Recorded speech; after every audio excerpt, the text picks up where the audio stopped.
అంటే ప్రార్థనలో ఎటువంటి అసాధ్యమైన కార్యాలు కూడా దేవుడు చేస్తాడు. జరిగిన కార్యాలు మేము అనుభవించి చెప్తున్నాం ఈ మాట. మూడవది ప్రార్థనలో ఏంటంటే సంఘం కలిసి ప్రార్థన చేయాలి. కొన్నిసార్లు సమస్యలు తీరకపోతే సంఘంలో అందరితో కలిపి ఆ సమస్య కొరకు ఏం చేయాలా?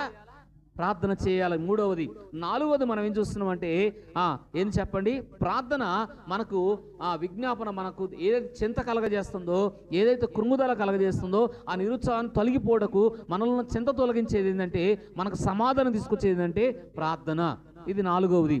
ఐదవది ఏం తీసుకొస్తుందంటే మీకేది, నా మాటలు మీ యందు ఉన్నాయడలా మీకు ఏది ఇష్టమో అది అడగమంటుండే యేసుప్రభువే చెప్పాడు. ఐదవది. ఆరవది ఏం చూపుతుందంటే ప్రార్థన ద్వారా ఏం జరుగుతుంది చెప్పండి, ప్రార్థన స్తుతి ఉండాలి. ప్రార్థనలో ఏముండాలి చెప్పండి, పౌలు శీలలు గాయాలతో ఉన్నారు, దెబ్బలతో ఉన్నారు, అయినా వారు ఏం చేశారు? ప్రార్థనలో స్తుతితో ప్రార్థన చేశారు. దేవుడు అద్భుత కార్యం వారికి జరిగించాడు. దేవుడి కొద్ది మాటలు